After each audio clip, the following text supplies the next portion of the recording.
Authentic mga kababayan. Nandun mismo ang mga ebidensya sa kanyang cellphone.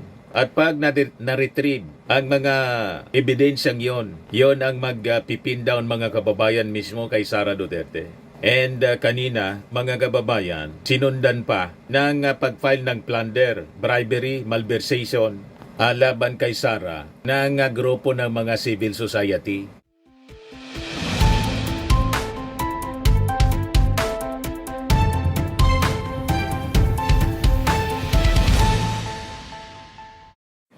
Hello po mga kababayan, si Dante Maravillas. So ito na yung sinasabi natin, nagkatotoo na mga kababayan. After that bombshell affidavit na in-execute mga kababayan ng dating bagman ni Sara Duterte, ang grupo ng mga civil society groups mga kababayan, nag-file na ng plunder, bribery, malversation in graft case laban kay Sara Duterte. Ayan o, tambak na mga ebidensya po ang dinala sa ombudsman ng grupo ng mga civil society. Yan ang report ng Bombo Radio Philippines. Ngayon pa lang, reklamong plunder, bribery, malversation at graft versus BP Sara Duterte. Tingnan nakatakdang ihain ng grupo o koalisyon ng mga civil society leaders, binubuo ng mga kaparian, women's rights advocates, youth leaders at iba pa ang reklamong plunder, bribery, malversation at graft laban kay Vice President Sara Duterte ngayong araw na to sa Office of the Ombudsman. Para kanya Mr. Maravillas, propeta. May mga insider tayo po. May mga insider assets tayo mga kababayan na nagbibigay ng mga information. Ito na yung direksyon. And with the expose and bombshell na binitawan po ni Ramil Madriaga, sunod-sunod na po ito. Pati yung pag-revive ng impeachment, may panibago po na mga ebidensya na ilalatag mga kababayan laban kay Sara Duterte. And this could be, sabi nga natin, the end of the political ambition ng mga Duterte. Sa dami ng asunto na kanyang kakaharapin, the political machinery ni Sara Duterte, malamang sa malamang, will totally collapse. At yung mga natitira pang mga supporters niya, malamang i-abandon na si Sara Duterte sa tindi ng mga aligasyon laban sa kanya ngayon. Ito yung press briefing ng grupo na nag-file ng plunder case laban kay Sara Duterte. So ito yung payag ni Father Villanueva. Service is all about her indiscriminate misuse of public funds without fear of accountability is outright criminal and a perfect example of the betrayal of public trust.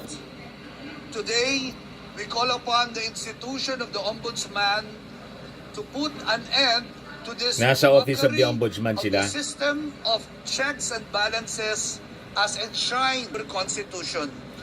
We fervently hold charges of plunder, malversation, bribery, graft and corruption, betrayal of public trust, and gross violation of the Constitution be upheld against Father Flavi Vice Villanueva. President Sara Duterte.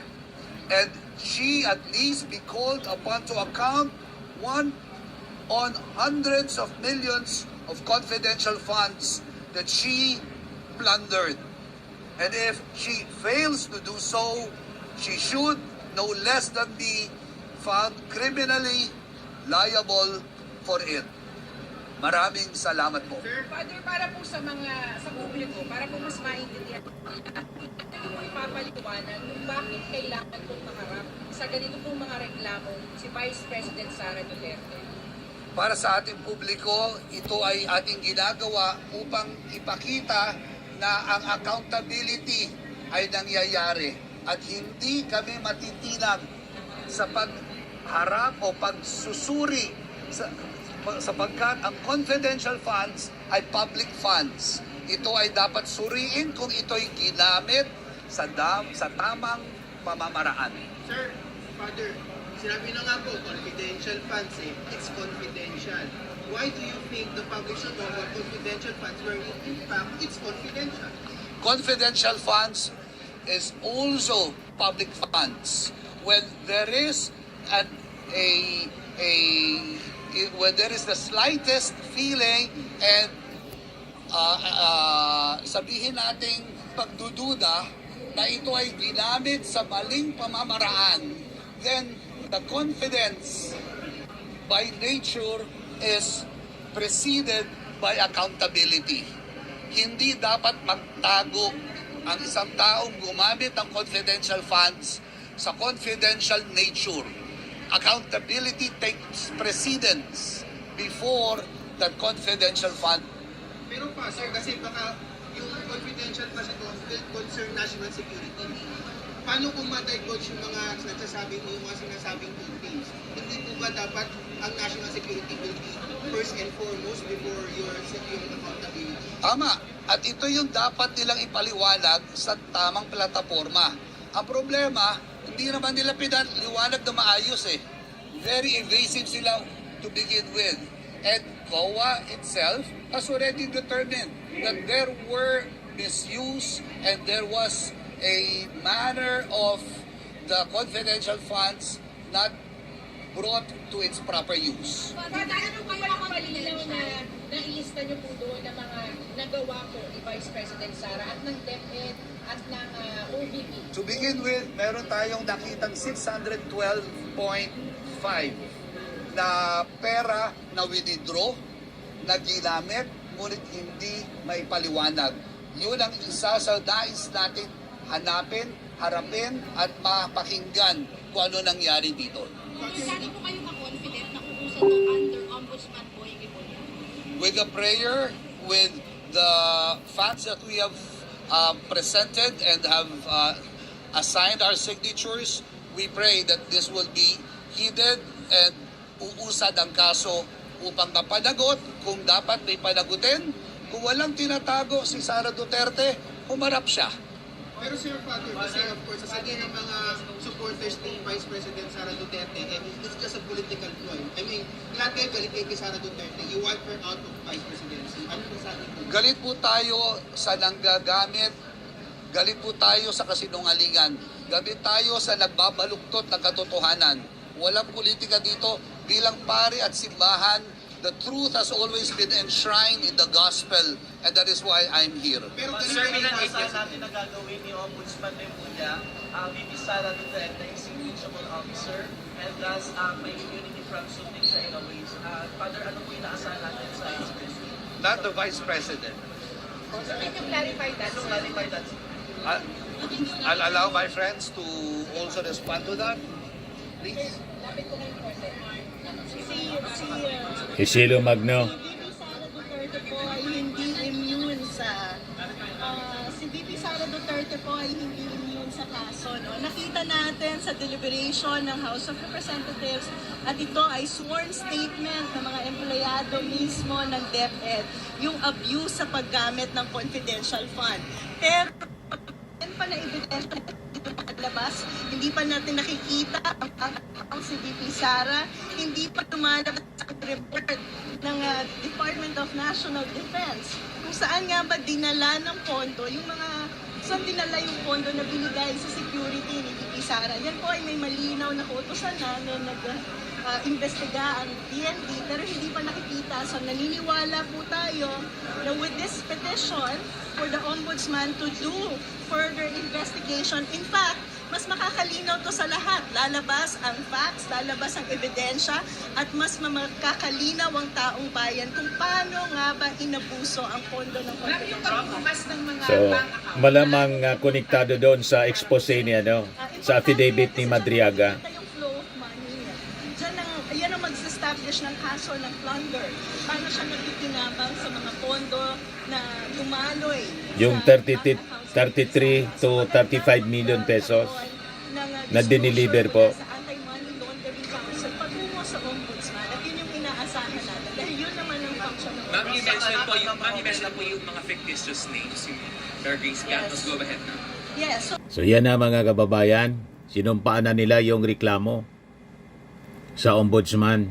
Ngayon, going back doon sa naging affidavit at expose ni Madriaga, ang tanong, ano yung motibo? Sabi ng kanyang abogado, ang feeling daw ni Madriaga, mga kababayan, si Attorney Raymond Palad, abogado ni Ramil Madriaga, sa interview ng Historicon, mga kababayan, News 5, ang feeling daw niya, napabayaan siya, inabando na siya ng mga taong tinulungan niya. Yan, sabi diyan, posibleng personal ang dahilan ng paglantad ng umano'y dating bagman ni Vice President Sara Duterte na si Ramil Madriaga. Sa panayam ng Historiko ng One News kay Attorney Raymond Palad, sinabi niyang pakiramdam ni Madriaga na parang inabando na siya. Humingi kasi ng tulong si Madriaga sa inihain nitong reklamo laban kay dating presidential spokesperson Harry Roque. Pero tila dinidma raw siya ng kampo ng bise. Alam mo yung galit ni Madriaga na ang dami kong ginawa sa iyong confidential matters, pick up ng pera, delivery ng pera, tapos nung dinimanda siya ng grupo ni Attorney Harry Roque, hindi daw siya tinulungan ni BP Sara, sabi ni Attorney Palad. Nakita ninyo? Talaga yung ating Panginoon Diyos, sabi nga ng mga nagre-react, God works in mysterious ways.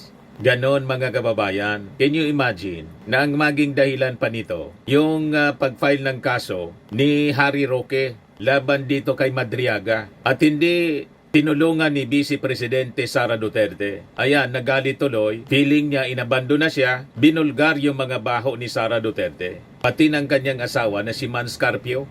Nakita ninyo kung paano gumalaw ang kamay ng ating Panginoong Diyos para tuldukan ang pagmamalabis, mga kababayan, ng pamilya Duterte. Yun ang lumalabas, mga kababayan, dito sa kwento. At sabi dito, talagang malakas yung aligasyon. Madriaga Camp, may mga larawan at text na umano'y magpapatunay sa mga aligasyon versus Sara Duterte. Sabi dito, kinumpirma ng abogado ng umano'y dating bagman ni Vice President Sara Duterte, posible raw mapatunayan ang mga aligasyon laban sa bise, kaugnay ng pagtanggap ng campaign money mula sa drug lords at pogo operators. Sa interview ng Historicon sa One News kay Attorney Raymond Palad, sinabi niyang may mga ebidensya ang kliyente niyang si Ramil Madriaga tulad ng larawan at text messages na nasa 3 cellphone na nakumpiska at hawak ngayon ng Manila Regional Trial Court. Authentic, mga kababayan. Nandun mismo ang mga ebidensya sa kanyang cellphone. At pag na-retrieve ang mga ebidensyang yon ang mag-pipin down, mga kababayan, mismo kay Sara Duterte. And kanina, mga kababayan, sinundan pa ng pag-file ng plunder, bribery, malversation, laban kay Sara ng grupo ng mga civil society. Ito siya. This process will also be recognized as something as valuable as such. Sir, remedy, yun nga sir, remedy pa to dahil given the decision of the Supreme Court, when there's a feasible remedy, Plunder, malversation, various institutions to hold our politicians accountable. graft, bribery. We have to make sure that these institutions are working for our information. Final, mga kababayan, ngayon sa Office of the Ombudsman. With regards to that question, with regards to that question, we're hoping, okay, we understand, no, that the Ombudsman may in fact recommend impeachment also. So it does address the question. It's up to the Ombudsman to investigate. Sabay-sabay po, pati impeachment. Kasi of course, this is all, of course, her supporters will play to this. By February 6, The motion that she will run in sunod-sunod na siya po, mga kababayan. Plunder muna ngayon. will of her supporters to run for president. What's your thoughts about it? Kasi parang it's all planned. Parang sinasabi ng supporters na it's all planned against a possible Sara Duterte run in 2020. We don't get into that eh. Ang tinatanong lang namin kung siya ay may pagkakasala dahil nagnakaw siya. Kung ano ang consequences nun, wala ako dun eh. Pero hindi naman pwedeng hindi siya imbestigahan dahil gusto niyang tumakbo at may Correct. ibang taong gustong tumakbo siya. Pero ma'am, of course, yun pa rin magiging sumagot talaga. Alam mo, ang sinasabi ko lang sa ating mamamayan, pumasok sa ganyang klaseng labanan ng reasons, no? Kasi laban talaga sa tamang paraan ng pagpopolitika. Yung it's all politics, there's good politics and there's bad politics. And that kind of reasoning is bad politics. Ang pangalan na lang. Sylvia Estrada Claudio. Sylvia Estrada Claudio. Si Sylvia Estrada Claudio po ito. Yung in-interview. Siya po. Isa sa mga leader ng civil society po. So ang sinasabi niya po, wala silang pakialam kung tatakbo o hindi tatakbo sa pagka-presidente si Sara. Wala sila doon sa intensyon sa politika. Ang kanila mga kababayan, nagkasala si Sara, malakas ang mga ebidensya na nagnakaw si Sara ng hindi lang milyon, bilyon. Sa latest na pinalabas na affidavit mga kababayan ng isang dating bagman niya. So kailangang papanagutin sa batas. Yan ang punto nitong mga nag-file ng plunder case, malversation, bribery, and graft laban kay Sara Duterte. Yan po.